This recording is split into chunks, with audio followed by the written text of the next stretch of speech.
নবগঠিত নির্বাচন কমিশনের সিসি এএমএম নাসির উদ্দিন এবং 4 নির্বাচন কমিশনার শপথ নেবেন আজ দুপুরে সুপ্রিম কোর্টের জাজেস লঞ্চে শপথ গ্রহণ অনুষ্ঠিত হবে।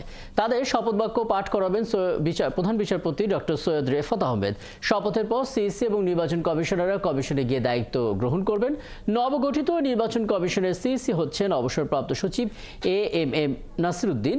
নির্বাচন কমিশনার পদে নিয়োগ পাওয়া 4 জন হচ্ছেন অবসরপ্রাপ্ত অতিরিক্ত সচিব আনোয়ারুল ইসলাম সরকার, অবসরপ্রাপ্ত জেলা ও দায়রা জজ আব্দুর রহমান নেল মাসুদ, অবসরপ্রাপ্ত যুগ্ম সচিব তাহমিদ আহমেদ এবং সাবেক ব্রিগেডিয়ার জেনারেল আবুল ফজল মোহাম্মদ সানাউল্লাহ।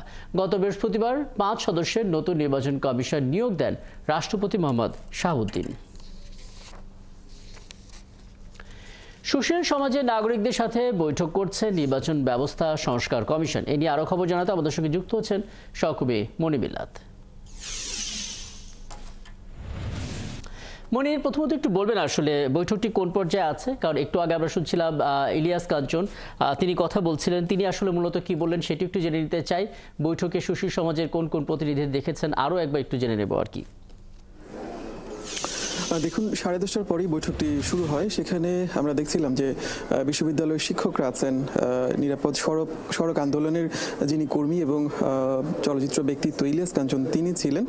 তবে ব্যস্ততার কারণে তিনি মিটিং থেকে খানিকক্ষণ আগেই বেরিয়ে গেছেন এবং যাওয়ার সময় গণমাধ্যমের সাথে কথা বলেছেন। তিনি আসলে আমাদেরকে মোটামুটি একটা ধারণা দিয়েছেন যে সেই বৈঠকে আসলে কি বিষয়গুলো নিয়ে কথা হচ্ছে। তিনি যেটি বলেছেন যে এখানে বিভিন্ন ধরনের সুপারিশ কিংবা তাদের পক্ষ থেকে নির্বাচনী ব্যবস্থার সংস্কার এবং স্বচ্ছতা আনার জন্য নানা ধরনের পরামর্শ তুলে ধরছেন। সেই বৈঠকে এখন পর্যন্ত যে প্রস্তাবনাগুলো আসছে তার মধ্যে আছে দ্বিকক্ষ বিশিষ্ট আইনসভা প্রবর্তন, যে না ভোটের যে বিধান যেটি আসলে আগে ছিল পরবর্তীতে সেটি বাতিল করা হয়েছে, না ভোটের বিধান ফিরিয়ে আনা, নির্বাচনী ব্যবস্থার স্বচ্ছতা এবং নির্বাচন সংক্রান্ত যে মামলাগুলো হয় সেগুলো যেন নির্বাচন কমিশন সেগুলো সমাধান করেন। এই পরামর্শগুলো বা সুপারিশগুলো এখন পর্যন্ত করা হয়েছে, যেটি আসলে ইলিয়াস কাঞ্চন যাওয়ার সময় গণমাধ্যমের সাথে কথা বলে আমাদেরকে এতটুকু ধারণা দিয়েছেন।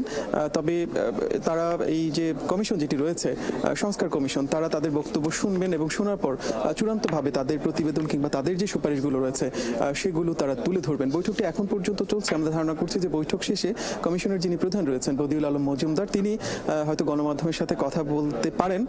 যদি কথা বলেন সেক্ষেত্রে হয়তো আরো বিস্তারিত আমরা জানতে পারবো যে আসলে কোন কোন বিষয়গুলো নিয়ে তারা আলোচনা করেছেন, কোন কোন বিষয়গুলো সবশেষ তারা গুরুত্ব দিলেন এবং পরবর্তী সময় তাদের যে সুপারিশমালা আসবে সেই সুপারিশ আসলে কোন কোন বিষয়গুলো তারা তুলে ধরতে পারেন। অনেক ধন্যবাদ মনির, নিশ্চয়ই পরবর্তীতে আবারও কথা হবে।